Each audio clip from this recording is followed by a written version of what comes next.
प्रेम से बोलिए संतोषी माता की जय। संतोषी माता की व्रत कथा।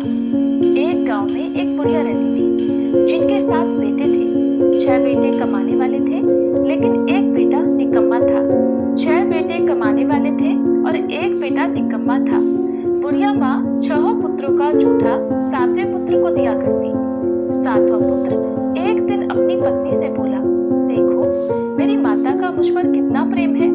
वह बोली, क्यों नहीं, सबका जूठा बचा हुआ तुमको जो खिलाती है।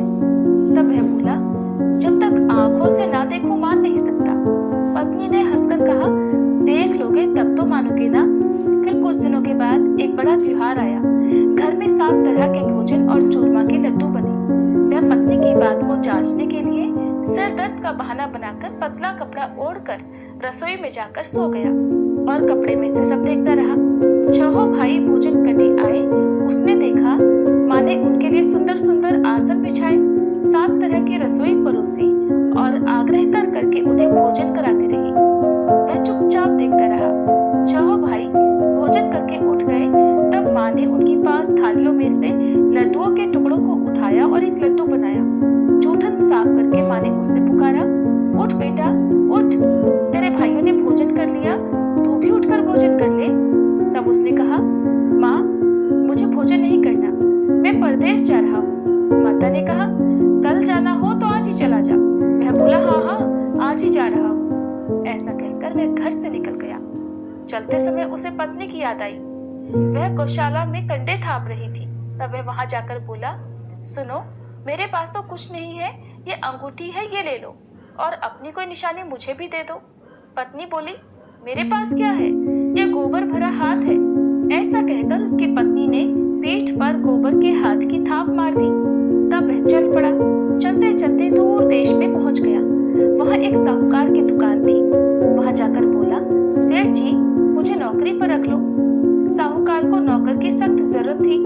साहूकार ने कहा, काम देखकर तनख्वाह मिलेगी। उसने कहा, सेठ जी जैसा आप ठीक समझे। अब उसे साहूकार के यहाँ नौकरी मिल गई।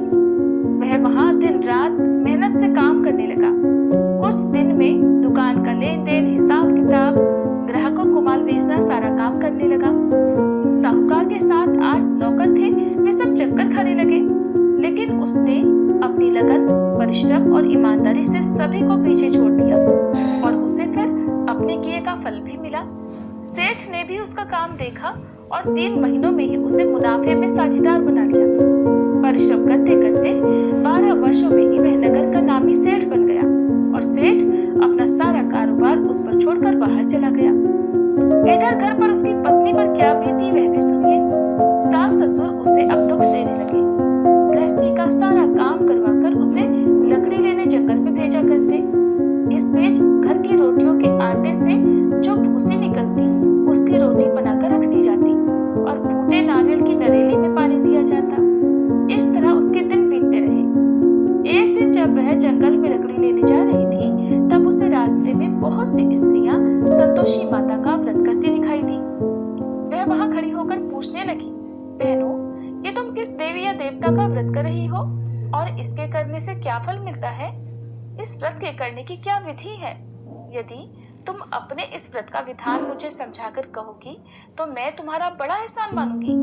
उनमें से एक स्त्री बोली, सुनो ये संतोषी माता का व्रत है।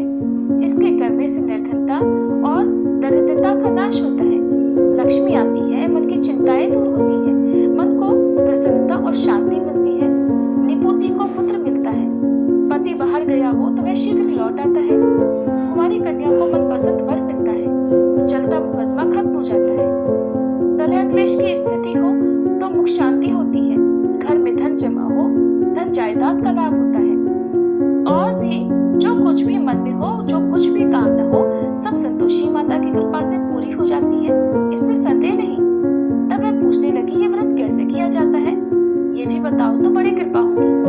वह स्त्री कहने लगी, बहन बिना परेशानी, श्रद्धा और प्रेम से जितना भी बन सके प्रसाद लेना। 5.25 पैसे से 5.25 आने या फिर इससे भी ज्यादा शक्ति और भक्ति के अनुसार गुड़ और चना लेना। हर शुक्रवार को निराहार रहकर कथा कहना सुनना। इसके बीच में क्रम टूटना नहीं चाहिए। लगातार नियम का पालन करना।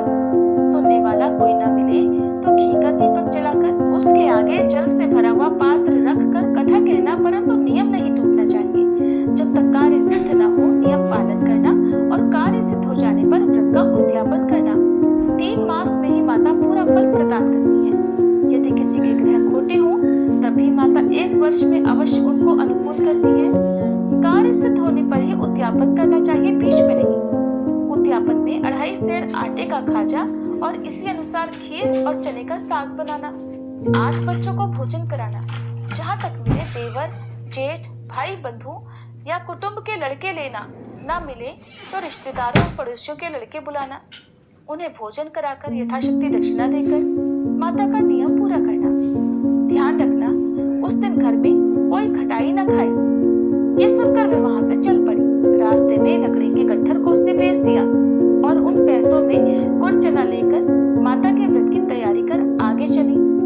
रास्ते में संतोषी माता के मंदिर में जाकर वह माता के चरणों में लेट गई और विनती करने लगी, माँ, मैं दीन हूँ, निपट मूर्ख हूँ, व्रत के कोई भी नियम नहीं जानती हूँ, मैं बहुत दुखी हूँ। हे माता, मेरा दुख दूर करो, मैं तुम्हारी शरण में हूँ। संतोषी माता को उस पर दया आ गई। एक शुक्रवार बीता कि दूसरे शुक्रवार को ही उसके पति का पत्र आया और तीसरे शुक्रवार को उसका भेजा हुआ पैसा भी आ पहुंचा। अब तो ये देखकर जिठानी मुंह सिकोड़ने लगी, इतने दिनों बाद पैसा आया, इसमें क्या बढ़ाई है। लड़के ताने देने लगे, काकी के पास तो पत्र आने लगे, रुपया आने लगा, अब तो काकी की खूब खातिर पड़ेगी और अब तो काकी बुलाने से भी नहीं बोलेगी। बेचारी सरलता से कहती कि भैया पत्र आए, रुपया आए तो हम सबके लिए ही तो अच्छा है। ऐसा कहकर आंखों में आंसू भरकर संतोषी माता के मंदिर में जाकर वह मातेश्वरी के चरणों में गिरकर रोने लगी। कहने लगी, माँ, मैंने तुमसे पैसा तो नहीं मांगा, मुझे पैसे से क्या काम, मुझे तो अपने सुहाग से काम है। माँ, मैं तो अपने स्वामी के दर्शन और सेवा मांगती हूँ। तब माता ने प्रसन्न होकर कहा कि जा बेटी, तेरा स्वामी भी जल्दी आएगा। ये सुनकर खुशी से बावली होकर वह घर आकर काम करने लगी। अब संतोषी माता विचार करने लगी कि इस भोली भाली पुत्री से मैंने कह तो दिया कि तेरा पति शीघ्र आएगा, पर आएगा कहाँ से? वो तो इसे स्वप्न में भी याद नहीं करता। उसे इसकी याद दिलाने तो अब मुझे ही जाना पड़ेगा। संतोषी माता ने उस बुढ़िया के बेटे को स्वप्न में समझाया, पुत्र, तेरी पत्नी कष्ट उठा रही है। तब वह बोला, माँ, ये तो मुझे भी पता है, लेकिन क्या करूँ, वहाँ कैसे जाऊँ? परदेश की बात है, लेन देन का सारा हिसाब किताब है और कोई जाने का रास्ता भी नजर नहीं आता। आप ही कोई राह दिखाइए कि मैं वहाँ कैसे जाऊँ। तब संतोषी माता कहने लगी, सवेरे नहा धोकर संतोषी माता का नाम ले, घी का दीपक जलाकर दंडवत कर और दुकान पर जाकर बैठना। देखते देखते तेरा लेन देन सब चुक जाएगा और जमा माल बिक जाएगा। सांझ होते होते धन का ढेर लग जाएगा। अब तो वह अगले दिन सुबह बहुत जल्दी उठा। उसने अपने मित्रों परिचितों से स्वप्न में माता द्वारा कही गई बात कह सुनाई। वे सब उसकी बात सुनकर उसकी खिल्ली उड़ाने लगे। कहने लगे, कहीं कभी सपने की बात भी सच्ची होती है क्या?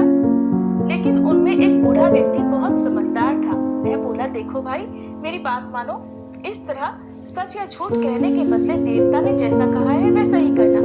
तेरा क्या जाता है? अब बूढ़े व्यक्ति की बात मानकर नहा धोकर उसने संतोषी माता को प्रणाम किया, फिर घी का दीपक जलाकर दुकान पर जा बैठा और जैसा संतोषी माता ने कहा वैसा ही हुआ। शाम तक धन का ढेर लग गया। वह हैरान हो गया।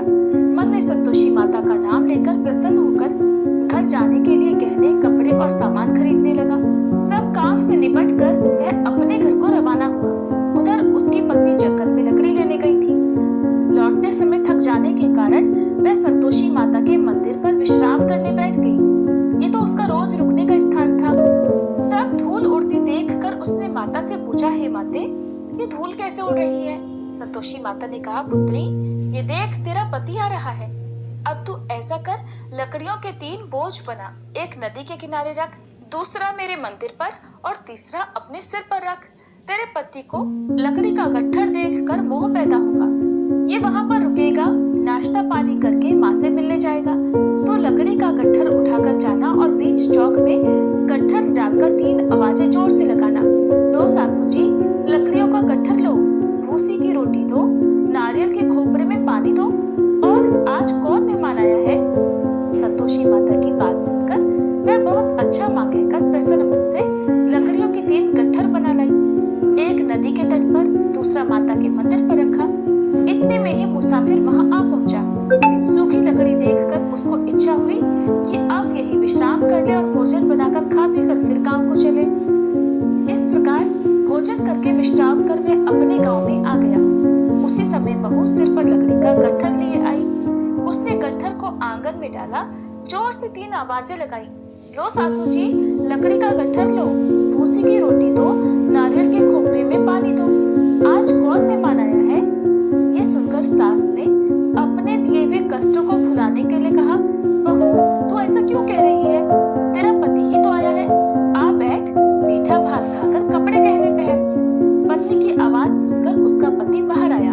फिर उसके हाथ में पहनी अंगूठी देखकर और उसकी दशा देखकर वह व्याकुल हो गया। उसने माँ से पूछा, माँ ये कौन है? माँ बोली, बेटा तेरी ही तो पत्नी है।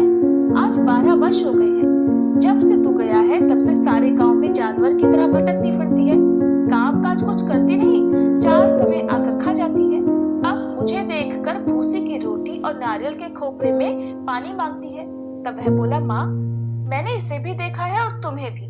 मुझे दूसरे घर की चाबी दो, मैं उसमें रहूंगा। माँ ने कहा, ठीक है बेटा, जैसे तेरी मर्जी। ऐसा कहकर माँ ने चाबी का गुच्छा बेटे के सामने रख दिया। उसने दूसरे घर को खोलकर सारा सामान जमाया। एक ही दिन में वहां राजा के महल जैसा ठाट बाट हो गया। अब क्या था, वह सुख भोगने लगी। अगला शुक्रवार उसने अपने पति से कहा कि सुनो, मुझे संतोषी माता का उद्यापन करना है। पति बोला, बहुत अच्छा, खुशी से कर लो। अब वह उद्यापन की तैयारी करने लगी। जेठ के लड़कों को भोजन के लिए कहने गई। उन्होंने मंजूर किया, परंतु पीछे से जेठानी ने अपने बच्चों को सिखलाया, देखो रे, भोजन के समय सब लोग खटाई मांगना, जिससे उसका उद्यापन पूरा न हो। अब लड़के भोजन करने आए। खीर पेट भरकर खाई, लेकिन माँ की बात याद आते ही कहने लगे, चाची हमें कुछ खटाई खाने को दो, खीर खाना हमें बिल्कुल अच्छा नहीं लगता। और लड़के उठ खड़े हुए, फिर बोले, पैसे लाओ। भोली भाली बहू कुछ भी नहीं जानती थी, उसने उन लड़कों को पैसे दे दिए। लड़कों ने बाजार जाकर उन पैसों से इमली खरीदी और खाई।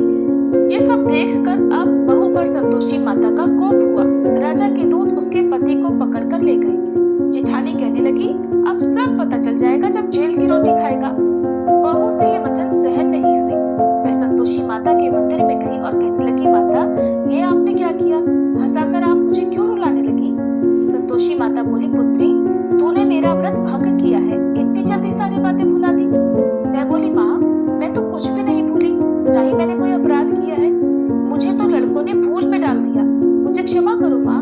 तब माँ बोली, ऐसी भूल भी कहीं होती है? मैं बोली, अब कोई भूल नहीं होगी। अब बताओ मेरे पति कैसे वापस आएंगे? संतोषी माता बोली, पुत्री जा, तेरा पति तुझे रास्ते में ही आता मिलेगा। वह मंदिर से निकलकर बाहर आई तो रास्ते में उसे अपना पति आता हुआ मिला। उसने पूछा, कहाँ गए थे? तब वह बोला, इतना धन जो कमाया है उसका कर राजा ने मांगा था, वही भरने गया था। तब वह प्रसन्न होकर बोली, भला हुआ, अब घर चलो। फिर अगला शुक्रवार आया। तब वह बोली, मुझे माता का उद्यापन करना है। पति ने कहा, ठीक है करो। फिर वह जेठ के लड़कों से भोजन करने को कहने गई। जेठानी ने लड़कों को फिर सिखा दिया कि तुम पहले की तरह खटाई मांगना। अब की बार लड़के भोजन करने बैठे, लेकिन भोजन करने से पहले ही कहने लगे, हमें खीर पूरी अच्छी नहीं लगती, जी घबराता है, कुछ खटाई खाने को दो। तब वह बोली, खटाई तो खाने को नहीं मिलेगी, खाना हो तो खाओ। उनके उठकर चले जाने पर उसने ब्राह्मणों के लड़के बुलवाकर उन्हें भोजन करवाया। दक्षिणा की जगह उन्हें एक एक फल दिया। इससे संतोषी माता प्रसन्न हो गई और माता की कृपा से 9 माह बाद उनको चंद्रमा के समान एक सुंदर पुत्र प्राप्त हुआ। पुत्र को लेकर वह हर दिन संतोषी माता के मंदिर में जाने लगी। माँ ने सोचा, ये रोज आती है, आज क्यों ना मैं ही इसके घर चलूं। इसका आसरा देखो तो सही है, कैसे रहती है, कहाँ रहती है। ये विचार कर माता ने भयानक रूप बनाया। गुड़ और चने से सनामुख, ऊपर से मुंड के समान होठ, उस पर मक्खियां भिनभिना रही थी। दहलीज पर पैर रखते ही उसकी सास चिल्लाई, देखो रे, कोई चुड़ैल डाकनी चली आ रही है, जल्दी भगाओ इसे, नहीं तो सबको खा जाएगी। बहू रोशनदान से देख रही थी। वह प्रसन्न हो उठी, आज मेरी माता मेरे घर आई है। ऐसा कहकर दूध पीते बच्चे को गोद से उतार दिया। ये सब देखकर सास क्रोध में बोली, अरे देखो तो जरा इसकी उतावली, कैसे उतावली हुई जा रही है, जो बच्चे को ही पटक दिया। इतने में ही माँ के प्रताप से जहाँ देखो वहाँ लड़के ही लड़के नजर आने लगे। वो बोली, माँ जी मैं जिनका व्रत करती हूँ ये वही संतोषी माता है। ऐसा कहकर उसने झट से घर के सारे किवाड़ खोल दिए। सबने फिर तो माता के चरण पकड़ लिए और विनती करके कहने लगे, हे माता, हम मूर्ख हैं, अज्ञानी हैं, आपके व्रत की विधि हम नहीं जानते। आपका व्रत भंग कर हमने बड़ा अपराध किया है।